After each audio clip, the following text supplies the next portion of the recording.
여러분들과 함께 길, 진리, 생명, 예수 그리스도라는 제목으로 함께 말씀의 은혜 나누도록 하겠습니다. 우리가 함께 나누고 있는 것처럼 예수님께서는 계속해서 당신께서 생명이심을 이야기하고 계세요. 생명의 빛이다, 생명의 떡이다, 그리고 양의 문이다, 선한 목자다. 계속해서 예수님께서는 당신을 통해서 우리가 하늘의 생명을 누려야 됨을 말씀하고 계시죠. 그리고 지난주에는 특별히 죽어 있었던 나사로를 다시 살리심으로 말미암아 우리가 이 땅 가운데 예수의 생명으로 충만하게 살아갈 것을 이야기하고 계십니다. 근데 문제는 이 나사로가 살아나게 됨으로 말미암아 더 많은 사람들이 예수님을 믿고 따르게 된 겁니다. 그래서 예수님을 평소에도 정말 눈에 가시처럼 여겼던 대제사장과 서기관들, 바리새인들이 예수님을 죽일 결심을 확고하게 합니다. 그래서 예수님을 어떻게 해서든 죽이려고 혈안이 되어 있죠. 그래서 그들 앞에서 그런 상황 가운데 예수님께서 제자들에게 내가 이제 십자가에 달려 죽을 것이다. 지금 이 말씀이 예수님께서 제자들의 발을 씻기시고 성찬을 나누시면서 고별설교 가운데 하고 계시는 거예요. 내가 십자가에 달려 죽을 것이고 3일 만에 부활할 것이다 라는 말씀을 하고 계십니다. 그러면서 특별히 요한복음 12장 23절에서 24절 말씀을 보시면 예수님께서 이렇게 말씀을 하고 계세요. 예수께서 대답하여 이르시되 인자가 영광을 얻을 때가 왔도다. 내가 진실로 진실로 너희에게 이르노니 한 알의 밀이 땅에 떨어져 죽지 아니하면 한 알 그대로 있고 죽으면 많은 열매를 맺느니라. 예수님께서 한 알의 밀알로 땅에 떨어져 죽을 것에 대해서 말씀하고 계십니다. 근데 문제는 제자들이 예수님의 이러한 말씀을 듣고 예수님의 말씀을 온전히 믿고 깨닫지를 못합니다. 그리고 반대로 오히려 불안하고 염려하고 근심하고 걱정합니다. 오늘 말씀에서도 보시면 예수님께서 제자들에게 14장 1절에서 너희는 마음에 근심하지 말라라고 말씀하고 계시잖아요. 제자들이 지금 근심 걱정하고 있는 거예요. 왜 그렇습니까?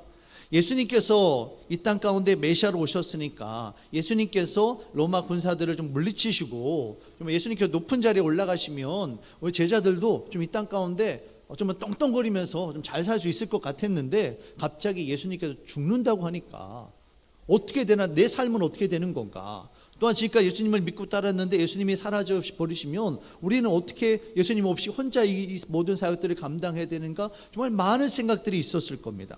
심지어 예수님의 제자들 가운데 요한복음 12장에 보시면 세베대의 아들의 어머니라고 하는데요. 그 어머니가 오셔가지고 자녀들 둘을 세우면서 예수님께서 나중에 하나님의 보좌에 앉으시면 한 사람은 예수님 우편에 앉혀주시고요, 한 사람은 왼쪽에 앉혀주세요라고 하면서 제자들이 자신의 그 앞날에 대한 그런 기대감이 있었단 말이에요. 근데 그 기대감이 예수님께서 십자가 달려 죽으신다라고 하니까 완전히 무너져 내린 겁니다. 그래서 근심 걱정하게 되어지는 거죠. 우리가 이 땅 가운데 근심 걱정하고 있는 것은 우리가 온전히 예수님을 믿지 못하기 때문입니다. 사랑하는 성도 여러분, 여러분들의 삶 가운데 어려움이 찾아온다 할지라도 우리가 그것을 근심하고 걱정하고 염려한다라고 해서 해결이 되는 것은 아니다라는 거예요. 오늘 예수님께서 1절에서 뭐라고 말씀하십니까? 다시 한번 말씀을 보세요. 너희는 마음에 근심하지 말라. 그리고 뭐라고 이야기하십니까? 하나님을 믿으니 또 나를 믿으라. 우리의 삶 가운데, 우리의 주어진 삶 가운데 주어진 문제를 해결할 수 있는 것은 근심과 걱정이 아니라는 겁니다. 예수님을 믿고 바라볼 때 예수님께서 우리에게 생명으로, 능력으로 역사함을 여러분 믿으시길 바랍니다. 근데 문제는 제자들이 예수님을 믿지를 못하는 거예요. 그래서 예수님께서는 오늘 2절 이하에 나오는 말씀을 통해서 너희들이 왜 나를 온전히 믿지 못하는지 두 가지에 대해서 이야기를 하고 계세요. 첫 번째는 2절 말씀을 보시면 거처, 있을 곳에 대한 이야기를 말씀하세요. 자리에 대한 이야기를 하세요. 그리고 4절 말씀을 보시면 내가 어디로 가는지 그 길을 너희가 아느니라 라고 말씀하시면서 알에 대해서, 예수님을 온전히 아는 것에 대해서 이야기를 합니다. 저는 오늘 여러분들과 함께 길과 진리와 생명 되신 예수 그리스도를 향해서 우리가 온전히 주의 은혜 가운데 나아가야 될 텐데, 그를 위해서 우리 장소에 대한 문제, 그리고 아는 것에 대한 문제를, 이것이 예수님께서 어떤 의미로 하셨는지 명확하게 깨닫고 말씀의 은혜 나누도록 하겠습니다. 잠깐 순서를 바꿔서 먼저 아는 것에 대해서 이야기를 하려 합니다. 우리가 잘 알아야 믿을 수 있습니다. 무턱대고 덮어놓고 믿는 것이 아니라 예수님이 우리 가운데 어떠한 존재이신지를, 예수님 가운데 어떤 능력을 행하시는지를 우리가 알아야 예수님을 믿을 수 있는 거예요. 근데 여러분, 전도하다 보면 이런 분들이 계세요. 예수님 믿으셔야만 됩니다. 예수님이 당신을 사랑하십니다. 얘기하면 예수님이 어디 있는데 예수님을 나한테 좀 보여줘봐. 이런 분들 계세요. 여러분들도 그렇지 않으십니까? 여러분의 삶 가운데 하나님의 역사하심을 좀 보고 싶고 좀 경험하고 느끼고 싶다는 생각을 많이 하지 않으세요? 저도 예수님의 얼굴 좀 보고 싶고 예수님의 음성을 듣고 싶어요. 그런 우리들의 마음을 예수님께서 모르는 게 아니세요. 너 왜 그냥 덮어놓고 믿어? 이게 아니시라는 거예요. 예수님은 우리로 하여금 온전히 예수님을 알기 원하시는데, 요한복음에서는 특별히 예수님을 아는 것은 믿는다와 동의어로 사용되어지고 있습니다. 특별히 우리 말씀 보시면 오늘 요한복음 14장 4절에서 7절까지의 말씀을 보시면 알다라는 표현이 계속해서 반복이 되어지고 있어요. 요한복음에서는 이 안다라는 것이 너무나도 중요합니다. 자, 4절 말씀을 보시면 내가 어디로 가는지 그 길을 너희가 아느니라, 알아야 된다라고 하죠. 5절에서 도마가 이르되 주여 주께서 어디로 가시는지 우리가 알지 못하는 거는, 우리는 알지 못한다라는 거예요. 그 길을 어찌 알겠삼나이까. 6절에서 또 6절은 예수님께서 말씀하신 것이고요. 7절 너희가 나를 알았다면 내 아버지도 알았으리라. 이제부터는 너희가 그를 알았고. 이 4, 5, 6절 빼고요. 7절 이 세 절 가운데 예수님께서 알아야 된다는 동사를 모두 6번이나 쓰고 있습니다. 그만큼 믿음 가운데 아는 것이 중요하다라는 거죠. 요한복음이 총 21장으로 되어 있습니다. 그런데 21장 가운데 총 알다라는 단어가 몇 번 나오는지 여러분 아십니까? 55번이 나와요. 그 말은 거의 한 장에 2번이나 3번 이상은 알아야 된다는 이야기가 나온다는 겁니다. 그리고 오늘 말씀 뒷부분을 보시면 우리가 읽지는 않았지만 그 7절, 9절, 10절 말씀을 보시면 우리가 아는 것을 곧 믿음과 동의어로 사용하고 있음을 우리는 알 수가 있습니다. 요한복음에서는 예수님을 아는 것이 곧 믿는다라는 거예요. 근데 믿는데 어떻게 알고 믿어야 되느냐? 예수님을 보고 듣고 경험함으로 예수님이 어떠한 존재인지를 우리가 깨달아야 된다는 겁니다. 예수님께서 오병이어의 사건을 보이신 것도 그렇고요. 나사로를 죽음 가운데 살리신 것도 결국 예수님께서 어떤 존재인지 너희들에게 보여주기를 원하셨다는 거예요. 세례 요한이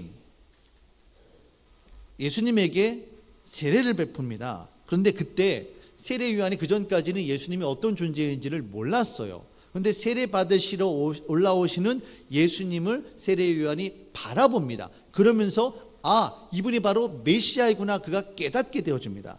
요한복음 1장 29절의 말씀입니다. 보라, 세상 죄를 지고 가는 하나님의 어린 양이로다.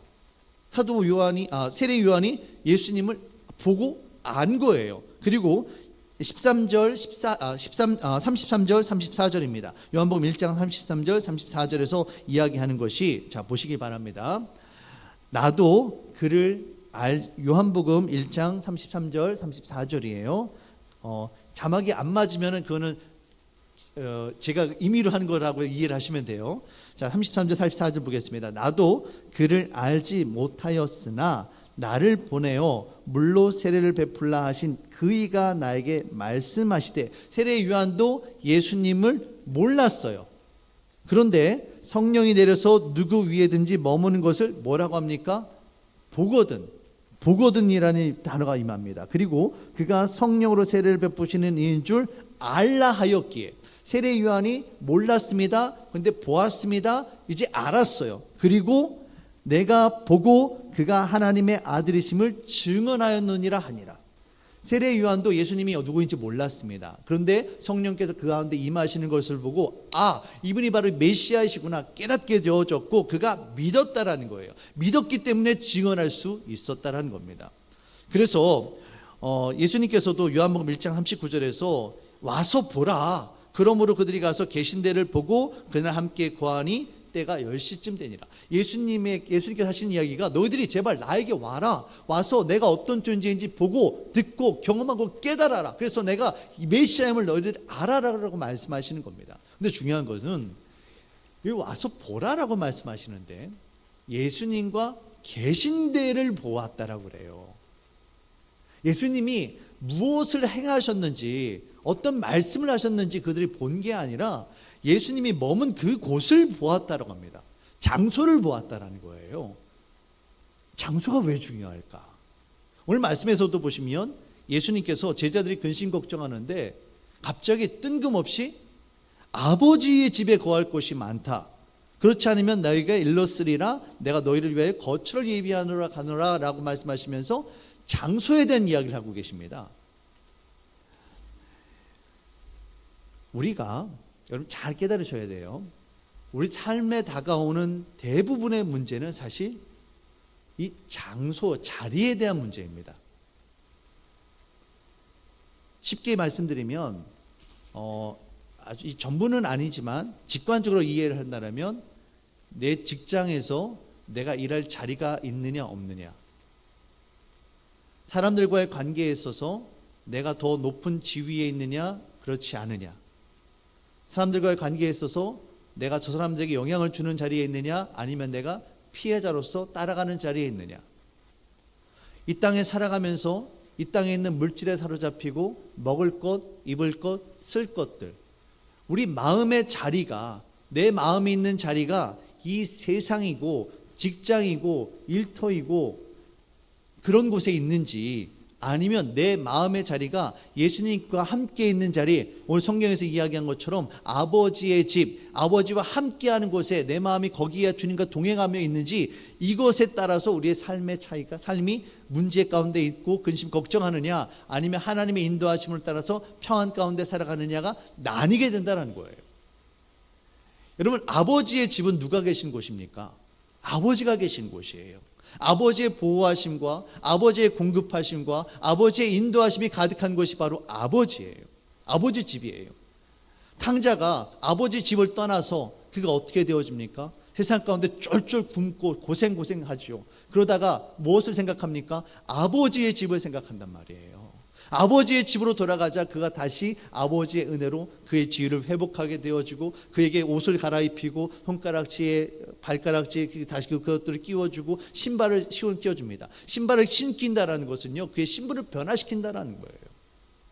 저와 여러분들이 있어야 할 자리는 이 세상이 아닙니다. 이 말을 우리가 단지 일상 가운데 목숨이 다하고 생명이 다해서 하나님께로 나아가서 하나님과 누리는 그 정도로만 생각하는 것이 아니라 현재 내 마음의 자리가 어디냐라는 거예요. 내 마음을 지금 물질 가운데 두고 있느냐, 내 마음을 염려와 근심과 내 자신의 건강을 위해서 내 마음을 쏟고 있느냐, 아니면 내 마음이 하나님과 함께하고 있느냐에 따라서 우리의 삶이 너무나도 다르다는 겁니다. 여러분들의 지금 삶의 자리는 어디에 계십니까? 예수님은 우리를 하나님의 집, 하나님과 동행하는 삶의 자리로 인도하고 계심을 깨달으시길 바랍니다. 그런데 제자들은 이런 예수님의 말씀을 깨닫지를 못하는 겁니다. 그래서 오늘 5절 말씀을 보시면 도마가 이르되, 도마가 대표로 이야기하는 거예요. 도마는 참 의심이 많은 사람이지만 반대로 상당히 이성적이고 논리적인 사람이에요. 그 말은 도마는 이해가 되면 확실하게 믿는 사람입니다. 도마는 덮어놓고 믿는 사람이 아니에요. 전 참 도마를 좋아해요. 도마가 하는 이야기가, 도마가 이르되 주여 주께서 어디로 가시는지 우리가 알지 못하거늘 그 길을 어찌 알겠사옵나이까. 이 말은 우리가 어떻게 하면 예수님께서 말씀하시는 아버지의 집을 갈 수 있습니까? 우리가 어떻게 하면 예수님 하나님과 동행하는 삶을 살 수 있습니까? 우리에게 좀 가르쳐 주세요로 묻고 있는 거예요. 그래서 예수님께서 오늘 6절 말씀에서 이렇게 말씀하십니다. 예수께서 이르시되 내가 곧 길이요 진리요 생명이니 나로 말미암지 않고는 아버지께로 올 자가 없느니라. 예수님께서 예수님을 통해서만 아버지께로 갈 수 있다라고 말씀을 하세요. 그런데 세 가지를 이야기하십니다. 예수님만이 길이 되시고 진리가 되시고 생명이 되신다라고 말씀하세요. 이 세 가지가 너무나도 중요합니다. 그런데 이 셋 중에 가장 핵심은 뭐냐면 바로 길이에요. 예수님만이 하나님께로 나아가는 길이 되심을 여러분 깨달으시길 바랍니다. 길은요, 우리가 어디로 향하는 방향이 되어지고요, 우리를 그곳으로 안내하는 통로가 됩니다. 여러분 그 KTX를 타고 부산을 가려면 부산에 가는 기차를 타야 돼요. 그 기차가 부산으로 가는 철로 위에서 우리를 그곳으로 데리고 가는 겁니다. 그런데 우리가 부산으로 가는 기차를 타는 것이 아니라 강릉으로 가는 기차를 탄다라면 잘못되겠죠. 아무리 마음으로는 부산을 가고 싶은다 할지라도 잘못된 길에 올라가 있기 때문에 부산에 갈 수가 없는 거예요. 우리가 하나님께서 함께 가시는 하나님의 집, 하나님과 동행하는 삶을 살기 위해서는 오직 하나, 바로 예수님을 통해서만이 하나님께로 나아갈 수 있다. 바로 이 말씀을 하고 계시는 겁니다. 오직 길이신 예수님을 통해서 하나님께로 나아가는 저와 여러분들이 되시기를 주님의 이름으로 축원합니다. 그럼 진리는 뭘까요, 여러분들? 진리라는 말은 시간이나 상황이나 사람이 바뀌어도 변함이 없는 걸 진리라고 이야기해요.